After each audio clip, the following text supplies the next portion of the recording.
Hey everyone, this is Bo. Over the past few weeks I've been working on this rolling cabinet to house my planer. My planer was originally on a different rolling cart, which is right here in front of me.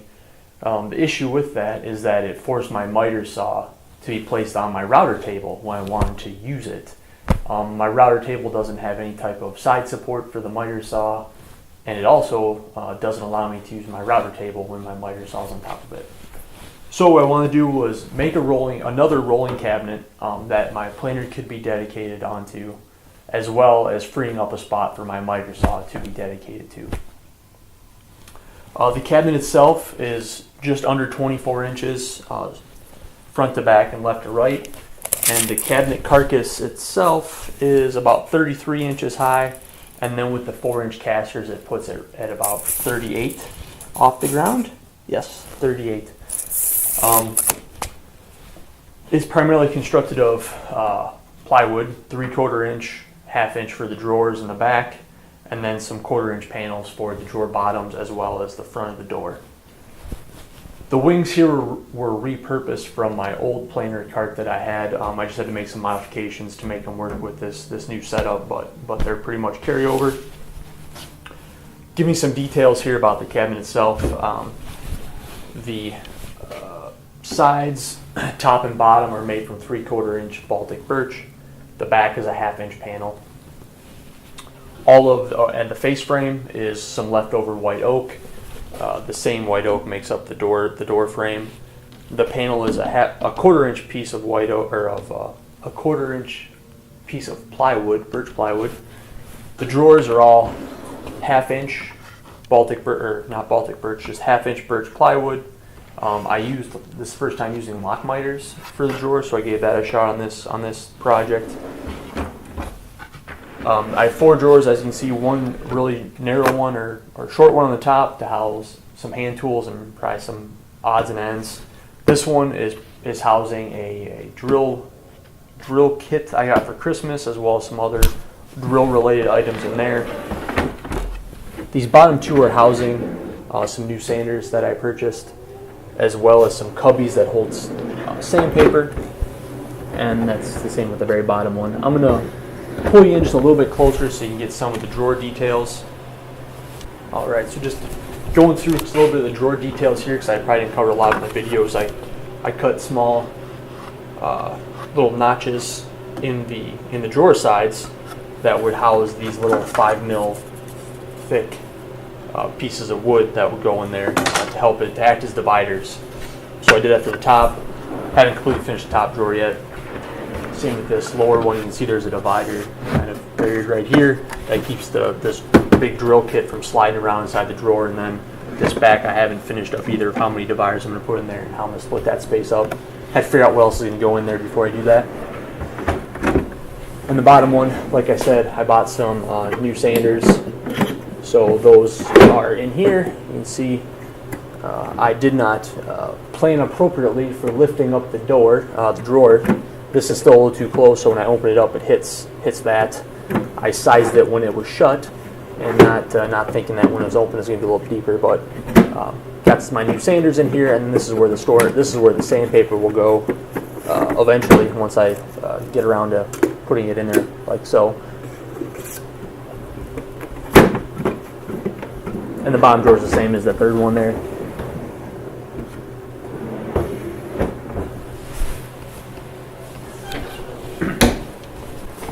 So I've made a handful of videos, recorded a lot of my work in quite a bit of detail on covering the carcass construction and then some of the drawer construction.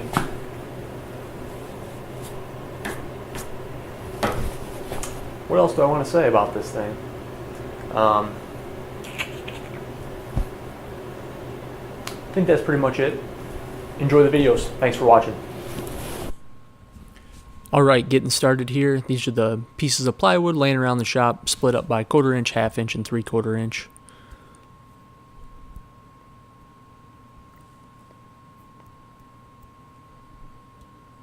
Before I start ripping all the panels down to size, I'm looking at my cut list here on my page and just making sure I know what all the consistent cuts have to be. So if I have multiple pieces at 23.5 inches, I want to cut all them first, or at least at the same time, and then I'll move on to my next width and progress through the rips this way.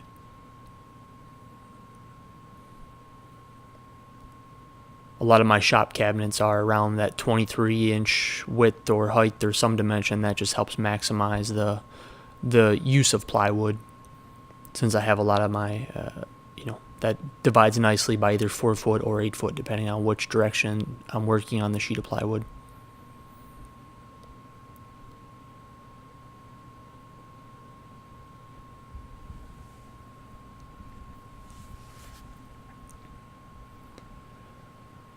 After ripping everything on the table saw, there's a handful of pieces that I need to cross cut that are too large to do on my table saw. So here I'm using a track saw and just a tape measure and then a triangle, just to make sure that my cuts are square.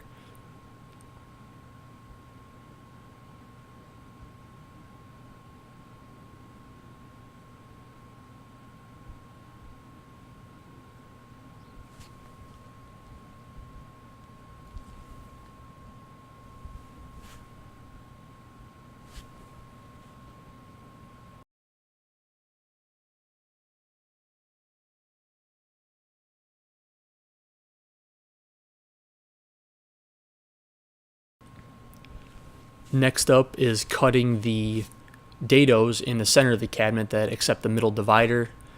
I just set my fence accordingly and just made sure when I cut these two pieces, I'm cutting with the bottom of the cabinet against the fence on both pieces, just to make sure I don't get them flipped. After cutting the dados, I move on to cutting the rabbets, which will house the back as well as the bottom and the top.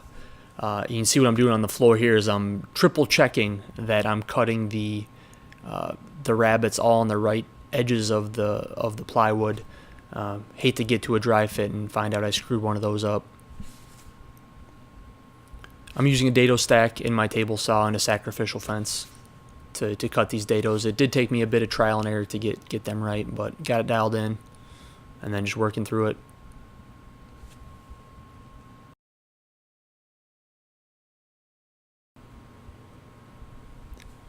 Here's a quick look at the dry assembly. You can see I'm using some those little red triangles or squares to help act as an extra set of hands keeping these pieces of plywood together. Another thing I want to point out here is that middle shelf, or the middle divider, is actually too long at this point in time. I like to keep those middle pieces long until I have the rabbet cut in the rear, and then I'll finally cut to its final length, so it matches perfectly with it touches the back as well as flush with the front. After confirming the dry fit was good and cutting that middle divider down to size, I move on to the glue up. Once again, I'm using those little 90-degree corner pieces, or those red triangles or brackets, we're going to call them, to help act as an extra set of hands just to hold the two end pieces in place. And also note that I have the side of the cabinet elevated off my workbench with some 2x4s, just so I get clamps underneath the cabinet, which in this case is the side of the cabinet.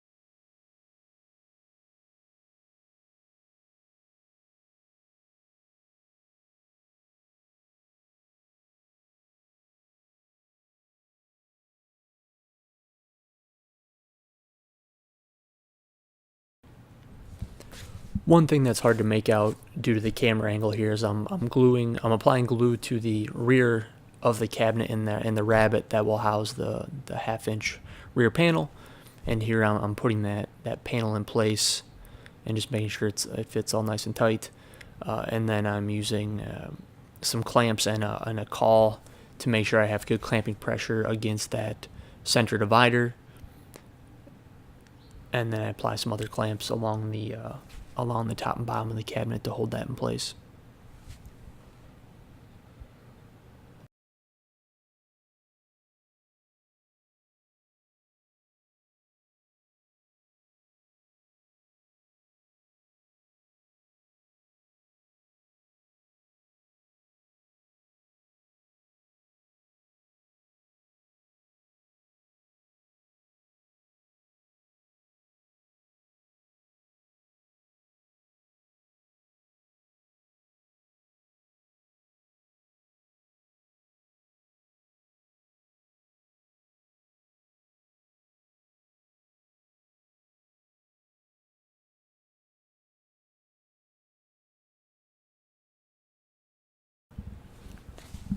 Once I was satisfied that the cabinet was clamped together well and everything was nice and square, I decided to turn my attention to the face frame components.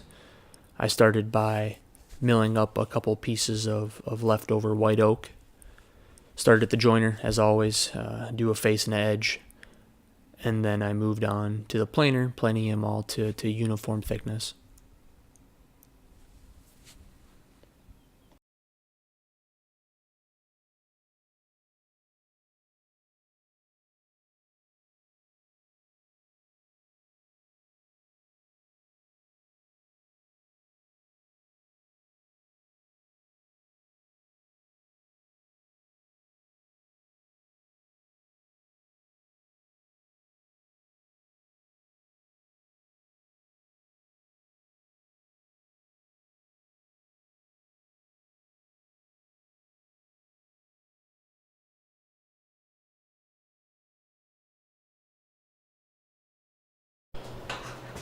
All right, so I've been working on a small rolling shop cabinet to go in this space over here to my left, which I'll show you here momentarily. Right down there, I've slid that larger cabinet over to make space for another cabinet here. The cabinet carcass is here on the ground. I just got done flushing up some of the plywood edges that were a little high with a hand plane, just quick work with number 5. The next activity that I'm going to be working on is going to be putting together the face frame. And so I'll be doing that. I've already milled up some white oak, cut it all to the appropriate length, and then the next step is I'm going to use a doweling jig to put 2 dowels in each horizontal piece that mate with the vertical pieces. I've already laid out the alignment marks for the doweling jig to put them in. I've already got the depth stop set up on my drill. And the next step here is going to be to drill all the holes and then glue it all together, glue and clamp it all together. And then after that I will glue it onto the cabinet carcass.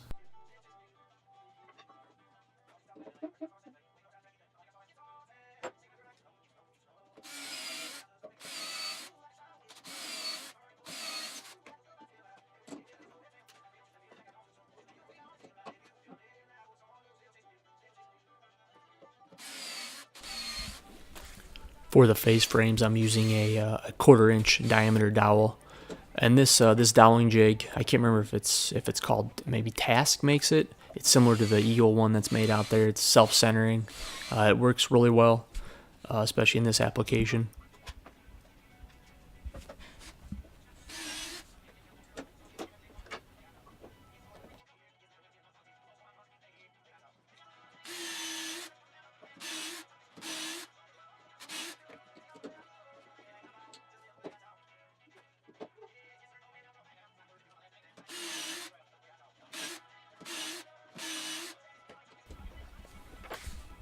As you can tell from the video, this is just a lot of align it with the mark, tighten it down, drill 2 holes, and then repeat over and over again.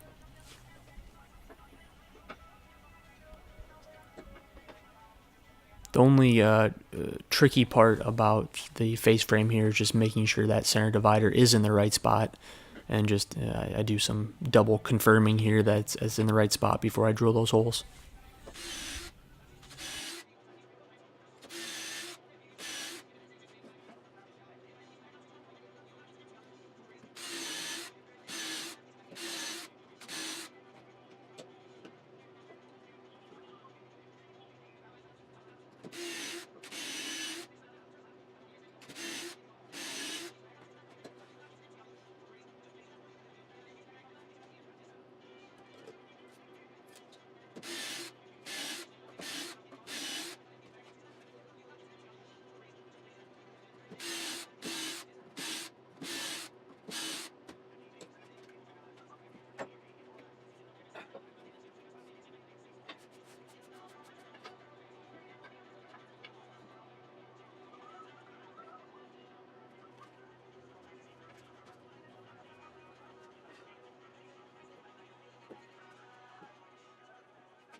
Now I'm moving on to gluing up the face frame.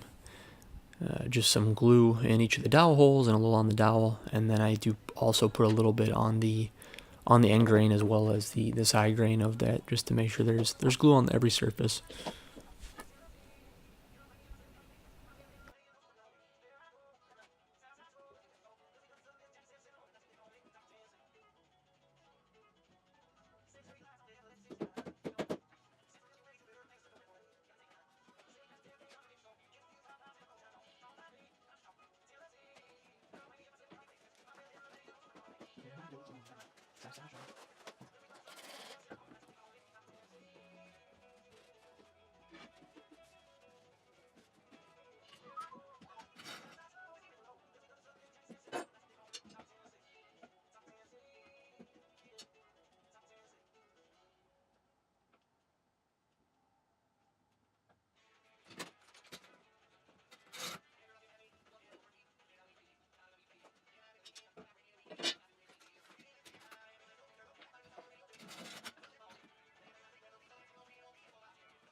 Alright, I'm just cleaning up the glue from the face frame here.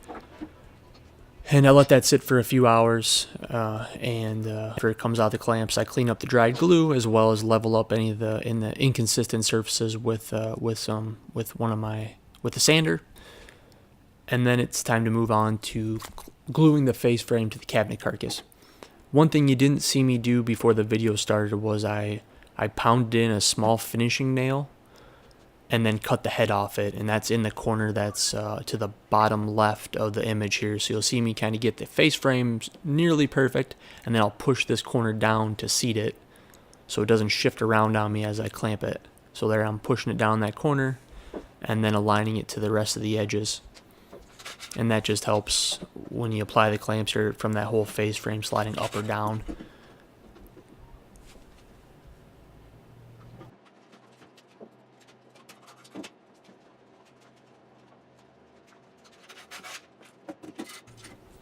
And once again, I'm using these clamping cauls to help distribute pressure into the center where I can't get a clamp into.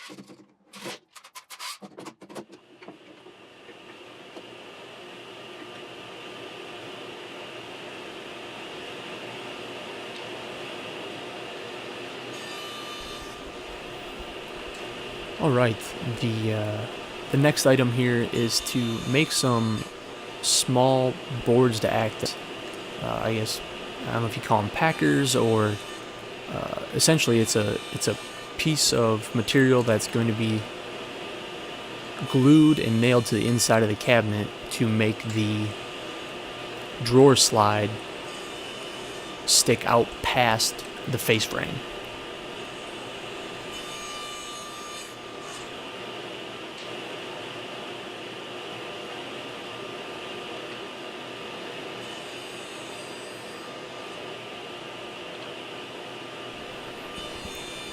And beforehand, I decided I wanted them about 3.5 inches wide, and then at this point in time, you can see I'm just cutting them all to length so they fit between the back of the cabinet and the face frame of the cabinet.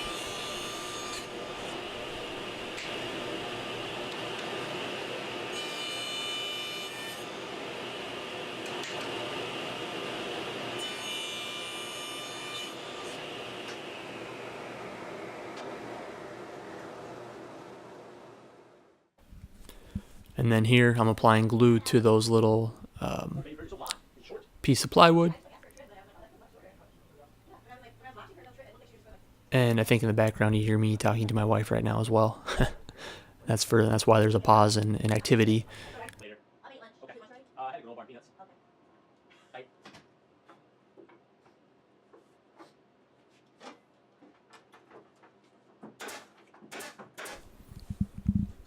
And so after I resume working here, I'm just applying glue to that packer.